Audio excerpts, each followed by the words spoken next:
Salam, kita berjumpa lagi dalam 100 hari berdoa, hari yang ke-28. Tema kita pada hari ini adalah dikuatkan melalui firman Tuhan. Ayat inti kita pada hari ini diambil dari Ibrani 4 ayat 12. Demikian, sebab firman Allah hidup dan kuat, dan lebih tajam dari pedang bermata dua manapun. Ia menusuk amat dalam, sampai memisahkan jiwa dan roh, sendi-sendi dan sumsum. Ia sanggup membedakan pertimbangan dan pikiran hati kita. Saudara-saudara, ini adalah ayat yang luar biasa. Mengapa saya katakan luar biasa? Karena ayat ini menceritakan bagaimana firman Tuhan itu seperti pedang bermata dua. Dia dapat menusuk dan memisahkan jiwa dan roh. Sejarah pedang bermata dua dimulai pada saat kerajaan Romawi. Tentara Romawi membuat sebuah pedang bermata dua di kedua sisinya dengan ujung pedang yang tajam. Anda dapat bayangkan, saudara-saudara, bagaimana pedang ini mengincar musuh-musuhnya, mengincar jiwa manusia. Ketika diayunkan, tidak ada yang dapat mengelak, saudara-saudara, karena kedua sisi pedang itu tajam dan ujungnya juga tajam. Sehingga pada saat itu, kerajaan Romawi banyak memenangkan pertempuran dan menguasai hampir di seluruh dunia. Saudara-saudara sekalian, demikian jugalah firman Tuhan. Firman Tuhan dalam perikop ini dianggap sebagai pedang bermata dua. Mengapa demikian? Karena firman Tuhan ini memang seperti pedang bermata dua, tetapi bermata dua yang luar biasa. Karena firman Tuhan ini dapat menghancurkan musuh-musuh yang tidak terlihat, saudara-saudara. Dapat menghancurkan pengaruh-pengaruh dunia yang menghancurkan manusia. Dapat menghancurkan iblis, saudara-saudara.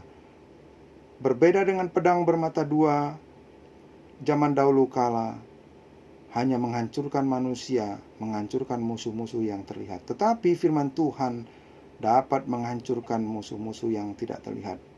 Saudara-saudara, dalam masa krisis COVID-19 ini, hampir sama dengan musuh firman Tuhan, adalah musuh yang tidak terlihat. Tetapi berhati-hatilah, saudara-saudara. Iblis akan senantiasa memanfaatkan setiap peluang untuk menghancurkan iman manusia. Hendaklah kita semua takut akan Tuhan. Hendaklah setiap orang mengasihi Tuhan. Hendaklah para pembawa pesan Tuhan merasakan beban akan jiwa-jiwa yang akan binasa. Maka mereka tidak hanya berkhotbah, namun mereka akan memiliki kuasa Tuhan yang menghidupkan jiwa mereka. Dan hati mereka akan bersinar oleh api dari kasih Tuhan. Mereka akan mendengar suara Yesus. Aku menyertai kamu senantiasa. Yesus akan menjadi guru mereka, dan firman yang mereka bawakan akan cepat dan berkuasa, lebih tajam dari pedang bermata dua manapun. Testimony to Ministers and Gospel Workers, halaman 143. Saat Anda merenungkan Ibrani 4 ayat 12, bagaimana Anda melihat bahwa firman Tuhan menusuk hatimu sendiri? Pernahkah Anda ditegur oleh sesuatu yang Anda baca dari firman Tuhan? Apakah Anda melakukan perubahan? Ataukah apakah Anda malah mengabaikan bisikan Roh Kudus? Bagikan pemikiran Anda kepada seseorang. Kemudian berdoalah Anda sebagai umat, bukan hanya mendengar dan mencintai firman Tuhan, tetapi kita harus hidup menurut firman Tuhan. Kita memuji Tuhan dengan iman untuk panen jiwa yang melimpah yang akan Ia lakukan melalui program penginjilan Hope Awakens. Kita memuji Tuhan untuk keputusan-keputusan yang telah dibuat untuk memilih Kristus.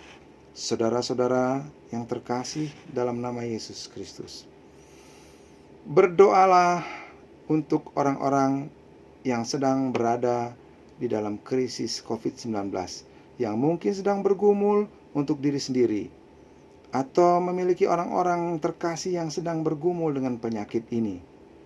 Berdoalah untuk meminta damai sejahtera untuk semua anggota gereja di seluruh dunia yang sedang ketakutan dan khawatir, atau orang-orang yang merasa kesepian. Berdoalah untuk jutaan orang yang sedang bergumul di Timur Tengah, di negara seperti Iran, Afghanistan, dan Pakistan. Berdoalah agar di tengah krisis ini, Tuhan akan senantiasa membuka hati banyak orang untuk menerima kebenaran. Berdoalah untuk rencana-rencana baru yang dibuat untuk menjadwalkan ulang General Conference Session yang direncanakan pada bulan Mei 2021 di Indianapolis.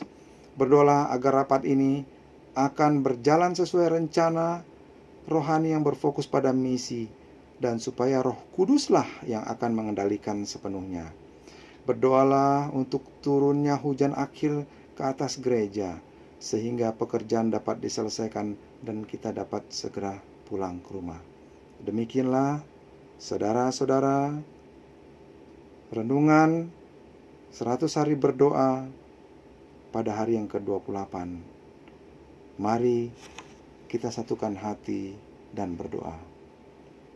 Ya Allah Bapa yang Maha Kuasa, yang sangat mengasihi umat-umat-Mu Bapa, pada hari ini kami sudah belajar firman-Mu Bapa.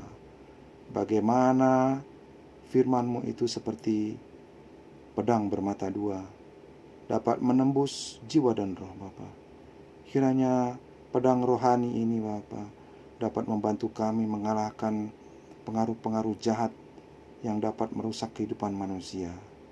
Biarlah kami senantiasa tidak hanya membaca dan mencintai firman-Mu, tetapi kami hidup menurut firman Tuhan.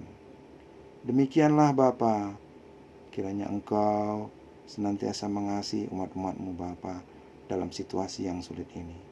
Atas nama anak-Mu Yesus Kristus kami berdoa. Amin.